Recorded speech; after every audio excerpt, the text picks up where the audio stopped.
Okay, guys, let's take a dive into the interest, the recording of the interest on the bond discounts and the amortization of the bond discount. Uh, the interest expense is calculated on the market rate and not the stated rate. And the interest expense is calculated using the carrying value, not the face value. However, the amount of the interest paid is calculated using the value, the face value, and the stated rate.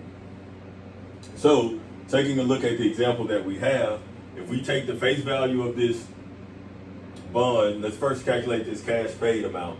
We take the face value of this bond times the stated rate of 7%, which we're paying twice a year. So once we break that 7 down into twice a year, that's going to be 3.5%, right?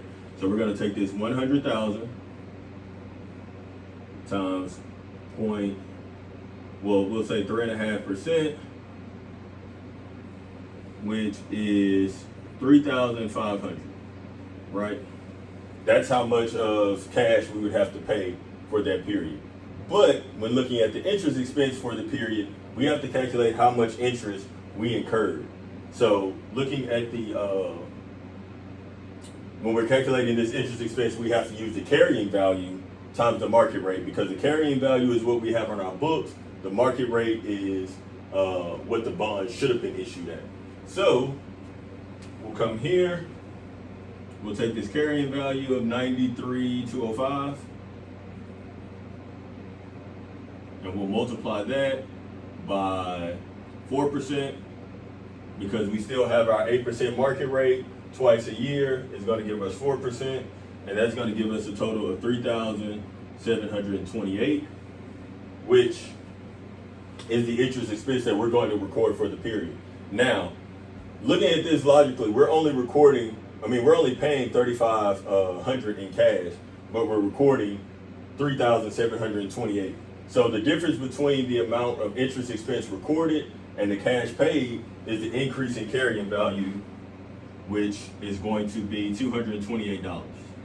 Now, the reason we're increasing the value of this bond is because it was issued at a discount. So at the time that we extinguish this bond, we need the value of the bond to be at the $100,000 of the $100,000 of face value. So because we issued it at a discount, we have to basically write that bond up or increase the value of that bond each period through the amortization of the bond discount. So we calculated the cash paid, we calculated our interest expense that we would have on the books, and then the difference between those two would be the increase in carrying value. So what we want to do is we want to take this 228 and add it to this 93,205, which is going to give us 93,443 for that period. I think my math is correct. Yeah. So 93,443 for that period. Okay. So that's how we look at the first, the recordings of the first interest payment on the bond discount and then the amortization of that bond discount. So let's fast forward to the second interest payment. So our cash paid is going to be the same thing at 3,500, sorry. However, now our interest expense is a little bit different because the carrying value of our bond is different, right? So on our on our first interest payment, the carrying value of the bond was $93,205.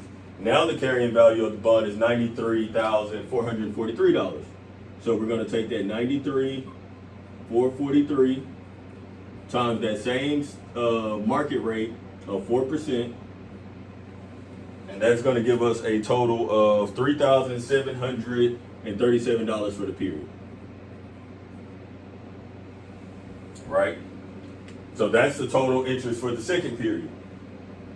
As we see, we need to do the same thing we did here to calculate our increase in the carrying value of this bond. So to record that, our total amount is going to be $237, which is the difference between this $3,500 and this $3,737, right? So then we want to come here, because we need to increase our carrying value of our bond.